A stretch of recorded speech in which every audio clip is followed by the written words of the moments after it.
Hai guys, Assalamualaikum. Apa khabar semua? Hari ini Chef akan bersahaja sikit. Chef akan bercerita tentang resipi yang amat ringkas, mudah dan boleh diikuti dan boleh dibuat oleh sesiapa saja.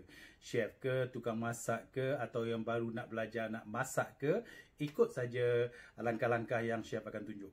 Tapi yang penting, bahan yang Chef gunakan hari ini adalah bahan yang biasa kita jumpa, biasa kita nampak. Tak lain tak bukan ni depan mata Chef ni. Chef gunakan ni je. Tapi kalau nak kira, di dunia ni kita hari ini nak bercerita tentang telur. Telur di dunia ada bermacam-macam jenis. Tapi di Malaysia ni senang saja. Yang pertamanya ialah, nampak tak? Ini ialah telur ayam. Okey, telur ayam. Okey, telur ayam ni kalau nak kira, cara nak merebus telur ayam ni, kalau nak ikut dari pagi sampai malam tak habis cerita. Macam-macam langkah digunakan untuk mendapatkan telur rebus yang sesuai, telur setengah masak yang sesuai, atau apa-apalah, telur pindang ke apa ke. Tapi yang penting, Chef gunakan telur ayam sebagai telur pertama. Telur yang kedua yang Chef nak gunakan ialah, ini tak boleh sentuh telur dia sebab ianya dibungkus atau diselaputi dengan yang warna hitam ni. Mungkin ianya tanah hitam, mungkin ianya serbuk arang, kayu arang, atau dan sebagainya lah. Tapi yang tu, guys, you kena google lah sikit. Okay, bukan Chef pakar dalam nak membuat benda ni. Chef tahu masak je. Okay, google je. Namanya telur masin. Heran ya, warna hitam tapi telur masin. Tapi tak apalah. Biasa tak makan telur masin? Kalau di kedai, digerai, belah dua dengan kulit-kulit sekali. Lepas tu kita pap dengan sudu. Dah, tu dia telur masin ya. Jadi telur yang ketiga ni pelik sikit ya. Jadi siapa yang tak pernah makan telur yang ketiga, Chef akan perkenalkan dalam sesi memasak nanti. Okey, Chef perkenalkan bahan mentah yang digunakan untuk telur ketiga ni. Ni dia. Dalamnya ada telur. Okey, separuh orang dia gunakan telur itik, ada juga gunakan telur ayam. Jadi ada dua pilihan ya.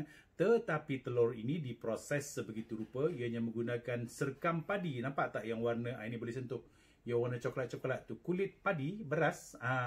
Dia adalah campur-campur dia. Sama juga, kalau guys, kalau you nak tahu, pergi Google, check. Apa dia? Orang kata telur padi, ataupun telur hitam, ataupun separuh orang kata, kalau nak betul istilah dia, century egg. Chef repeat lagi. Century egg. Century egg tu apa? Google, tanya. Okay? 3 saja bahan yang digunakan untuk mencipta satu resipi yang akan, guys, you garanti suka punya. Kalau nak ambil hati girlfriend, kalau nak ambil hati bakal mak mertua, inilah caranya. Ikut Chef, buat resipi macam ni senang. Okay? Nak tahu rupa dia pada yang last kali, apabila dah masak, ni dia, nampak tak?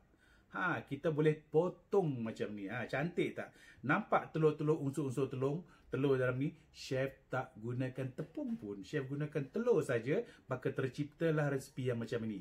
Kalau nak tahu apa resipi ni yang macam butter cake, pound cake, kek lapis Sarawak dan sebagainya, apa lagi? Jom kita ke dapur memasak. Okay guys, resipi yang akan Chef kongsi ialah telur madu 3. Telur pertama yang diperlukan ialah telur ayam biasa yang bersaiz AA. Ayam kampung ke, ayam bandar ke, tak kisah. Janji telur ayam yang besar-besar gitu. Okey, dah bersih tu, dah basuh. Telur kedua, ialah telur masin yang diperbuat daripada telur itik. Nampak hitam-hitam tu telur masin lah. Kita buang dan kita rebus, maka terciptalah telur masin rebus yang dah sedia dengan kulit-kulit yang sekali. Tapi kita kena kopek ya perempuan. Senang saja caranya. Belah dua menggunakan pisau. Nampak tu? Macam kita makan dekat gerai makan atau kedai dia belah macam tu, kita ambil separuh. Dan kemudian kita korek telur masin. Nak senang, nak malas, nak kopek-kopek menggunakan jari ni. Kita keluarkan kesemuanya. Okey, kemudian kita akan potong-potong kasar, iris kasar-kasar.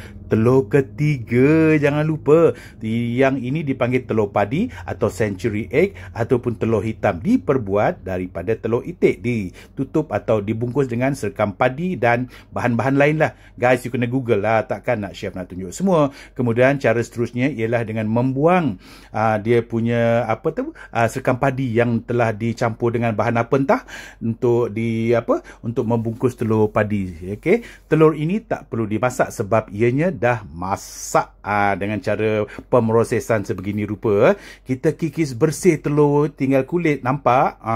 Kemudian kita basuh dan kita bilas. Dah cantik. Kemudian kita kupas. Dah dikupas, nampak dalam telur putih. Kenapa dia warna hitam, chef? Itulah dia panggil telur hitam. Okey, telur putih yang sepatutnya putih. Betul tak? Telur putih kalau direbus putih lah. Tapi ini hitam, tak direbus. Okey, macam cincau je, chef. Nanti dulu rasa baru tahu. Okey, kalau dah kopek dan kupas bersih, kita akan potong macam telur masin dekat belakang tu yang ready tu. Tengok, telur putih, telur putih dah warna hitam. Telur itik ni kalau kita gunakan untuk resipi ni, nampak tak? Sedap sikit. Beza ada juga dia gunakan telur ayam. Tapi telur ayam, kuning telur dia tidak berwarna yang kuning telur menjadi hitam tu. Dia kering sikit. Dia tak macam itik. Tengok. Lah, cantik, moist dalam tu. Sedap tu. Chef suka ni. Kalau tak makan begitu saja pun boleh. Kalau kita tumis menjadi lauk pun boleh. Campur ikan bilis dan sebagainya. Dah, chef bercakap ni telan Leo lah pula. Okey, tinggal sebiji saja. Habiskan, chef. Tengok, nampak tu. Moist. Telur kuning dia jadi hitam. Telur hitam macam cincau pun on juga. Ini tak ada rasa masin. Dia betul-betul macam tu je rasa je. Tapi, nak tahu, beli sendiri lah. Okey. Apabila dah semuanya kita hiris, kita ketepikan, kita standby untuk proses terus. Nampak tu? Sedapnya. Kemudian kita keluar dulu. Tengok ke kebun sayur chef dekat belakang rumah. Dalam pasu ni, chef nak tunjuk pula daun ni. Apa panggil sini pun tak tahu, tapi rasanya daun sup kot. Dia punya rasa macam daun ketumbal lah, tapi gunakan sehelai pun cukup. Chef gunakan sini 4 helai lah, nak bagi power sikit. Cili merah, daun sup dan bawang besar, ada semuanya dekat situ. Dan kita hiris nipis-nipis hingga jadi macam ni rupanya. Cantik, hiris cantik, buang biji cili tu. Telur yang 6 biji tadi kita pecahkan ke dalam kita punya besen dan kita kacau menggunakan garpu je. Jangan gunakan mesin. Masukkan serbuk lada putih yang dikisar. Cuma Maggi cukup rasa? Yes, Maggi cukup rasa. Sebagai penambah perisa, menghentikan garam. Kita gaul sedikit ya. Kemudian kita masukkan bahan-bahan dihiris tadi. Masukkan ke semuanya. Dan sebab madu 3 nama resipi, gaul biar mesra madu 3 tu. Okey, jangan marah perempuan yang dengar. Kemudian kita masukkan telur 2 dan telur 1, iaitu telur padi dan telur masi bersama telur ayam. Jadi 3 lah madunya. 3 sudah dimasuk di gaul. Bawang merah, bawang putih goreng. Masukkan untuk menambah perisa. Okey, acuan 8/8 kita sapu dengan minyak sekeliling gunakan tisu ataupun tangan dan sebagainya, bersih. Dan di belakang dah ready pengukus, saya kena panaskan. Okey, kita masukkan adunan telur tadi.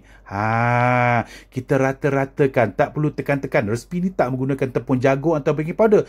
Telur. 3 biji telur, 3 jenis telur. Madu 3 namanya. Okey, kukus dah panas. Nak tahu panas? Tengok, kita buka.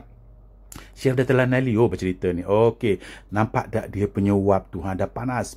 Okey, pengukus yang legend aluminium ni kita masukkan dengan sentimentalnya pelan-pelan ke dalam. Kemudian kita akan tudung dan kita akan kukus selama 15 hingga 20 minit atau lebih pun tak apa, tak rosak. Okey, kalau dah masak, dah rasa-rasa nak cukup masak, kita buka perlahan-perlahan daripada pengukus. Tu dia. Dan kita keluar. Panas. Kita padam api lah dulu. Okey, kita keluarkan, letak atas meja dan tunggu ianya sejuk ke suhu bilik. Barulah kita terbalikkan dia macam ni. Senang. Tak perlu kikis tepi, letak pisau apa semuanya. Kemudian proses seterusnya ialah untuk menghiris mengikut sukatan atau ikut suka kita lah. Chef tinggalkan separuh untuk simpan dalam peti ais. Yang separuh tu chef hiris macam ni. Nampak tak? Kita macam kikis hiris macam buat pound cake, cheesecake atau kek lapis Sarawak tu. Besar mana kita nak masuk mulut, bersatulah dia. Okey. Dan kita susun di atas pinggan. Nampak tak puan-puan? Guys, nampak tak? Telur masin putih kuning nampak, dan telur padi hitam nampak, dan telur kuning dan rempah ratus bawang-bawang. Semuanya ada dekat situ. Sedapnya. Sesuai untuk makan tengah hari, sebagai lauk dan juga makan malam. Yang separuh tadi simpan. Itulah dia rupanya. Cantik kan? Macam fruit cake pun ada. Tapi makan dulu baru tahu cerita. Yang sebelah tadi tengok. Boleh simpan dalam peti ais dalam kontainer ya. Selamat mencuba. Jangan lupa like and subscribe.